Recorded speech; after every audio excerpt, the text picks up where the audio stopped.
नमस्कार।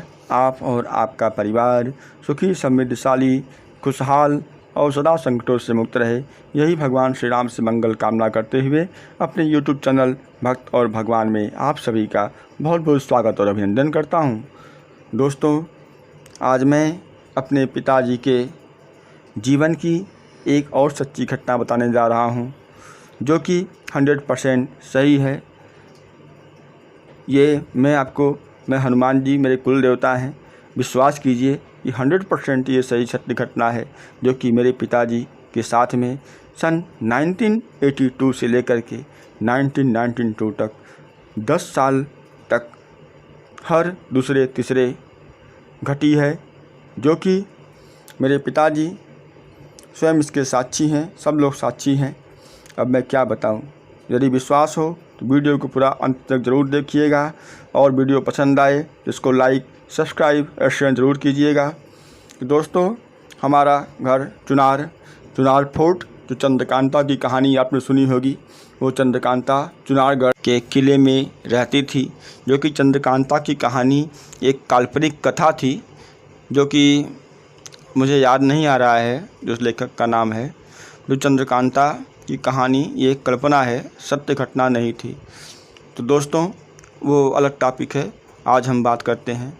तो दोस्तों, मेरे पिताजी 7 बजे ड्यूटी से छूटते थे मिर्ज़ापुर डिस्ट्रिक्ट से, और डगमगपुर के लिए चुनार से, जो कि 5 किलोमीटर पहले पड़ता है, रोड के किनारे उतरते थे। वहाँ पे 1.5 घंटे में पहुँचते थे। फिर 15 मिनट में गंगा जी किनारे पहुँच कर के 9:30 बजे नाव को अपने हाथ से खे करके उस पार होकर जाते थे। तो रास्ते में हमारे गांव में मुस्लिम समाज भी रहते हैं, वहाँ पे उनका कब्रिस्तान है। तो मेरे पिताजी जा रहे थे और गलती से वहाँ पे पेशाब करने लगे, और उसी दिन से घर पे गए तो कुछ दिन के लिए बीमार पड़ गए। मेरे दादाजी बहुत बड़े तांत्रिक थे उस समय उनके यहाँ हेलीकॉप्टर से लोग अपना इलाज करवाने के लिए आते थे। उन्होंने कभी जीवन में किसी से 1 रुपया भी नहीं मांगा, कभी भी। वो बहुत ही विद्वान, बहुत ही जानकार थे। तो दोस्तों, तो उन्होंने उनका उपचार किया, वो ठीक हो गए।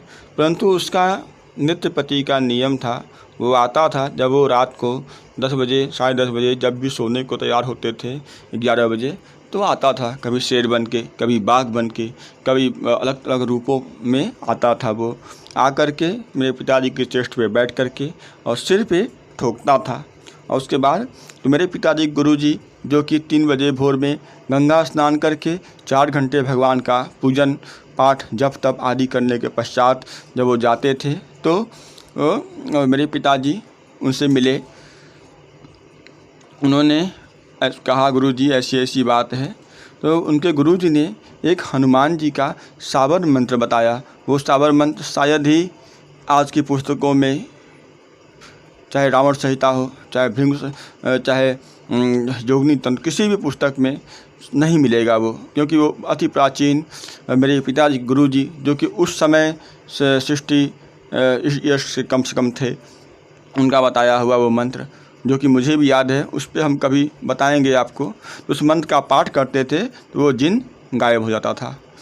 तो एक दिन मेरे पिताजी, कैलाश इंडस्ट्री लिमिटेड कंपनी है, जिनका कछवा रोड, जो वाराणसी और इलाहाबाद के बीच में, इलाहाबाद तो दूर बनारसी के नज़दीक ही पड़ता है, वहाँ पे उनकी कंपनी, उन्होंने एक प्लांट खरीदा 16 बीघे का।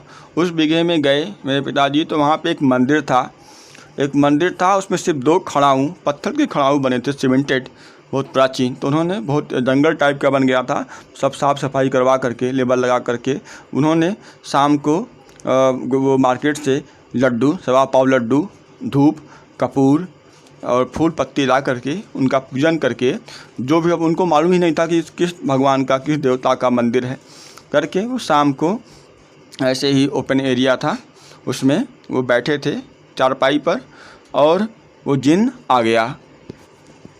और जब वो आता था तो मेरे पिताजी के मुख से आवाज़ बंद हो जाता था, वो कभी बोल नहीं पाते थे। लेकिन उस दिन उन्होंने बहुत तेज़ से उसको डांटा, और डांटने के पश्चात वो देख रहे हैं करीब 8-9 फीट लंबे, पीताम्बर की पगड़ी लगाए हुए, रुद्राक्ष माला पहने हुए, त्रिशूल लिए हुए, वो शायद औघड़ बाबा थे। वो प्रकट हुए आशीर्वाद देते हुए और 10-15 सेकंड के अंदर गायब हो गए। उस दिन से वो जिन्न आना बंद हो गया। तो दोस्तों, ये 100% सत्य घटना है। अब मैं कसम भी खाऊंगा, आजकल लोग झूठे कसम भी खाते हैं। दोस्तों, मैं कसम भी नहीं खाऊंगा, परंतु ये सत्य घटना है।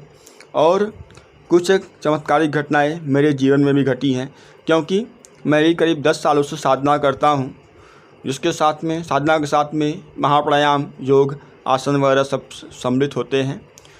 तो ये भी जो घटनाएं घटी हैं वो मैं बताऊंगा आपको अगले वीडियो में। तो दोस्तों, पसंद आए वीडियो लाइक, सब्सक्राइब या शेयर ज़रूर करें। धन्यवाद।